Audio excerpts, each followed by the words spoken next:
Baik, assalamualaikum warahmatullahi wabarakatuh. Alhamdulillah masih ketemu. Mudah-mudahan pada sehat lahir batin, dipanjangkan umur, lalu sadar kalau panjang umurnya itu adalah sebuah kesempatan yang datang dari Allah Subhanahu wa ta'ala. Karena banyak sekali orang yang tidak sadar dipanjangkan umur untuk apa, dia nggak tahu. Padahal dipanjangkan umurnya itu adalah diberikan kesempatan oleh Allah untuk mau nengok, ngelihat ke dalam diri. Di dunia ini udah punya apa? Ya, di dunia ini sudah punya apa? Ketika mengingatnya dalam kerangka ibadah di dunia ini punya apa, itu tidak bicara materi, tidak bicara harta, tapi bicara kira-kira apa yang dilakukan di dunia ini bisa gak sih mampu meraih surga. Allah Akbar. Jadi tema kita hari ini adalah yang dirindu surga. Siapa yang dirindu surga? Yang dirindu surga itu adalah yang merindukannya. Jadi surga itu rindu kepada mereka yang merindukan surga. Seorang kekasih akan rindu kepada kekasihnya yang merindukannya, kan begitu. Lalu kalau di sini ada rindu dan di sini ada rindu, kira-kira pengen ketemu nggak? Oh, pengen ketemu. Kalau udah ketemu ngapain? Ya, nah surga juga begitu. Artinya di sini nikmatnya sangat luar biasa, bisa berjuta-juta kali lipat. Di surga nggak ada nenek-nenek, kagak ada. Suatu hari ada nenek-nenek bertanya sama Rasul, ya Rasul, kira-kira aku masuk surga nggak? Rasul bilang nenek nggak masuk surga. Sedih dia, langsung nangis. Terus Rasul bilang, maaf nek, di surga itu tidak ada nenek-nenek. Makin nangis lagi. Kok begitu Rasul? Karena semua sekarang yang nenek-nenek nanti kembali menjadi muda beliau. Nanti kita nggak akan melihat ibu kita yang setua sekarang, tidak. Sudah akan melihat wajahnya sama dengan kita. Allah Akbar. Semua akan kembali menjadi muda. Yang nggak usah khawatir, rambut pun akan tumbuh dengan baik dan bagus, ya kan? Kalau yang sekarang mungkin mengalami erosi ya pada rambutnya, pusing, nggak usah khawatir, nanti di surga lebat tumbuh ya. Kalau di sini ada yang ngerasa lebih pendek daripada yang lain gitu kan, nggak usah khawatir, soalnya tingginya semua sama. Baik, kita akan kembali setelah yang berikut ini. Hadirin yang dimuliakan Allah Subhanahu wa ta'ala, insya Allah, mudah-mudahan ya selalu berbaik sangka bahwa kita ini akan mendapatkan surga. Maka secara positif, energi-energi positif itu ada di antara kita. Tapi kalau orang yang pikirannya buruk sangka, seketika energinya adalah negatif, makanya hidupnya gak pernah nyaman, gak pernah tenang, selalu dalam kegelisahan. Hindari sifat-sifat itu, karena gak ada untungnya. Baik, yang dirindukan surga itu adalah orang yang merindukannya. Kalau kita bicara manusia secara sosial, secara tatanan pergaulan, yang pertama yang dirindukan oleh surga itu adalah pegawai yang jujur. Jadi surga itu rindu kepada pegawai yang jujur. Artinya ketika dia bekerja, ada bos, nggak ada bos, pekerjaannya tetap sama. Begitu ada bos baru, wah nggak ada yang kagak dikerjain juga tuh. Nah, ini bahaya kalau begini, ya bahaya. Nah, penting ketika bekerja membawa nilai ibadah, karena ibadah ini yang akan memperbaiki tata cara kita bekerja, sehingga bekerjanya ini selalu dalam bentuk profesional. Ya, kita butuh pegawai yang jujur, insya Allah. Terus yang kedua yang dirindukan surga siapa? Pemimpin yang adil. Pemimpin yang adil. Surga itu rindu kepada pemimpin yang adil, kepada pemimpin yang bukan cuma membuka pintunya hanya kepada orang-orang kaya, malah dia perintahkan ajudannya untuk mengumpulkan orang-orang susah, supaya pemimpin itu bisa duduk di antara orang-orang susah, di antara orang-orang miskin, bahkan di antara orang yang badannya bau. Bukan hanya berkumpul dengan orang yang berpakaian mewah, wangi, harum. Tidak. Pemimpin yang dirindukan surga, yang mau bau dengan rakyat. Kalau mau sukses jadi pemimpin, harus punya mata, matanya mata rakyat. Harus punya telinga, telinganya telinga rakyat. Harus punya mulut, mulutnya mulut rakyat. Harus punya tangan, tangannya tangan rakyat. Harus punya kaki, kakinya kaki rakyat. Dan harus punya pikiran, pikirannya pikiran rakyat. Ini bukan koran, bukan. Ya. Ini Masya Allah, baru sukses. Nanti surga rindu kepada pemimpin seperti ini. Amin ya Rabbah. Yang ketiga, kira-kira runda lagi. Surga rindu kepada siapa? Kepada orang yang berilmu, lalu kemudian menjadikan ilmunya bermanfaat bagi orang lain. Al-ilmu bila amalin kasyajari bila tamarin. Jadi ilmu yang bermanfaat itu bagaikan pohon. Ilmu yang tidak bermanfaat itu bagaikan pohon yang tumbuh dan tidak berbuah. Jadi kalau ilmu tidak diamalkan itu seperti pohon yang tidak ada buahnya.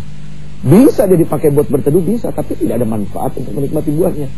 Sementara pohon yang baik itu adalah apa? Bukan cuma mampu digunakan untuk tempat berlindung, berteduh, tapi juga mampu dinikmati buahnya. Banyak pohon-pohon sekarang yang ditanam di pinggir-pinggir jalan, tumbuh buah tapi buahnya nggak bisa dimakan. Nah seperti itulah orang-orang yang berilmu tapi tidak memanfaatkan ilmu. Ya. Nah sementara surga rindu kepada orang yang berilmu memanfaatkan ilmu. Yang keempat, surga rindu kepada siapa? Kepada orang kaya yang pemurah. Ya, udah ngerti lah ya, yang selalu menjadikan hartanya itu untuk menolong orang lain. Bukan melindungi diri sendiri, bukan untuk membangun kerajaan bagi diri, tidak. Kemudian siapa lagi? Surga rindu kepada orang miskin yang sabar. Kalau miskin modalnya udah sabar aja dah, jangan biar miskin asal sombong, repot. Yang pantas sombong itu orang yang punya. Siapa yang punya itu adalah Allah Subhanahu wa taala. Yang berhak sombong itu hanya Allah, karena Allah memiliki segala-galanya kan gitu. Kemudian siapa lagi yang dirindukan surga? Yang dirindukan surga itu adalah orang yang kuat, lalu dengan kekuatannya dia jadikan untuk melindungi yang lemah. Bukan malah menindas. Bahaya. Tidak bisa. Surga tidak rindu kepada orang yang zalim. Nah, itu secara hubungan kemanusiaan. Sekarang bagaimana dalam ikatan keluarga? Kira-kira surga rindu kepada siapa? Anak yang saleh, birrul walidain. Terus yang kedua, istri yang solehah. Kemudian suaminya jangan soleh sama solehah dulu, dari tadi soleh. Yang lain atau bahasanya dicari ya soleh. Ada banyak bahasa. Yang pertama, anak yang berbakti kepada orang tua, yaitu birrul walidain. Yang kedua, istri yang solehah yang taat kepada suami menurut Quran, bukan menurut hawa nafsunya. Banyak sekarang istri-istri merasa, oh saya sudah taat, tapi taatnya bukan menurut Quran, taatnya menurut seorang psikolog. Mohon maaf, bukan ingin mengecilkan para psikolog, tidak, tapi solehah menurut kata Quran itu jauh lebih pasti diterimanya. Ya, gitu. Tapi para psikolog juga ini adalah ilmu-ilmu yang diberikan oleh Allah Subhanahu wa taala. Mereka adalah orang diberikan kelebihan, mampu mengawal ketidaktenangan orang menjadi tenang. Wah, subhanallah, luar biasa ya. Kemudian suami yang bertanggung jawab, bukan cuma mau enaknya doang. Apa yang dimaksud enak? Butuh, pengen lihat perempuan, pengen pulang ke rumah istri digarap, dibajak, ya, kayak ngebajak sawah. Udah beres, tinggal lagi. Tapi secara keagamaan tidak pernah dituntun, dibimbing menuju Allah Subhanahu wa taala. Ini enggak bagus, ya. Sekarang bagaimana menurut dalam konteks ibadah, siapa yang dirindukan surga? Surga itu rindu kepada orang yang Allahu Akbar. Nah, ini surga rindu kepada orang yang hatinya selalu terikat kepada masjid, artinya kepada tempat sujud, yang suka baca Quran, yang puasa di bulan Ramadan, kemudian ditambah sama puasa-puasa yang lain. Kalau kita belum bisa puasa yang lain, ya, Ramadan aja ketar-ketir mulu kita puasa, banyak diganggunya. Apalagi puasa-puasa sunnah belum kita, apalagi muasain hawa nafsu. Aduh, perutnya mau puasa, hawa nafsu tetap aja jalan. Ya, jadi susah puasa hawa nafsu itu paling susah, berat. Nah sekarang siapakah mereka orang-orang yang mewarisi surga? Siapa? Kamu set surat Al-Mu'minun ayat 1 sampai 11. Qad aflahal mu'minun alladzina hum fi salatihim khashi'un walladzina hum 'anil lagwi mu'ridun walladzina hum lizzakati fa'ilun walladzina hum li furujihim hafizun illa 'ala azwajihim aw ma malakat aymanuhum fa innahum ghairu malumin ila al-akhir sampai ulaika humul warithun alladzina yarithuna al-firdaus. Mangga Habib Bah. Assalamualaikum warahmatullahi wabarakatuh. Waalaikumsalam warahmatullahi wabarakatuh. Ustaz, saya mau bertanya yang kedua. Yang biasa aja santai. Friend. Yoi. Uje gitu. Lu mau jadi resmi begitu mau kian. Ayo. Uje, mungkin saya mau bertanya yang kedua. Apa yang diridhokan surga itu seperti pemimpin, sedangkan pemimpin kita ini termasuk dikatakan beriman. Dan kata Ustaz tadi harus dekat dengan orang-orang miskin. Sedangkan di kita ini saya sendiri belum lihat seperti itu, Ustaz. Apa yang didulukan seperti itu? Kalau gitu antum aja jadi presidennya gimana? Justru saya bagaimana Uje kan gitu. Oh iya. Mungkin itu aja, Ustaz. Assalamualaikum warahmatullahi wabarakatuh. Waalaikumsalam. Mudah-mudahan kamu tidak disomasi ya. Nanti kayak Prita lagi disomasi. Ya Allah ya Karim. Itu perkara-perkara keangkuhan dan kesombongan manusia. Ya. Sampai-sampai membuat seseorang itu jadi sengsara. Kalau mau nengok ke dalam diri seorang perempuan sanggup meruntuhkan rumah sakit sebesar itu, terlalu paranoid. Kesian. Padahal duduk sama-sama saling mengikhlaskan, sudah selesai beres urusan. Ini senang amat pada ngeribetin diri. Emang dunia kalau bukan begini bukan dunia namanya. Dunia seru jadinya. Surga itu rindu kepada pemimpin yang adil, yang bijak. Sebentar lagi insya Allah kita mau pemilihan presiden. Tanya dong, Uje kira-kira mendukung siapa? Tanya coba. Kira Uje dukung siapa nih? Saya akan mendukung presiden yang terpilih. Iya pasti semua terpilih. Udah pemilihan belum? Oh belum ya, oh ya maaf itu belum. Kalau gitu belum mendukung siapa-siapa. Saya itu hanya berpikir bagaimana orang mau mencermati sifat dan perilaku Rasul Sallallahu Alaihi Wasallam. Rasul itu presiden anak yatim, presidennya orang fakir. Ya. Suatu hari ada orang datang ke rumah Rasul. Dia pikir rumah Rasul itu wah luar biasa, kayak rumah Uje gitu. Aduh malu ya Allah. Ternyata begitu masuk, Allahu Akbar, yang ada cuma tikar. Oh ini kata yang namanya Muhammad yang begitu sangat luar biasa besar kedengaran di luar. Tapi ternyata begitu lihat rumahnya aja begitu. Tempat tidurnya cuma alas tikar. Pas persis ketika itu Rasul baru bangun dari tidur siang, nampak sekali bekas-bekas tikar di punggungnya. Padahal pemimpin yang diagungkan.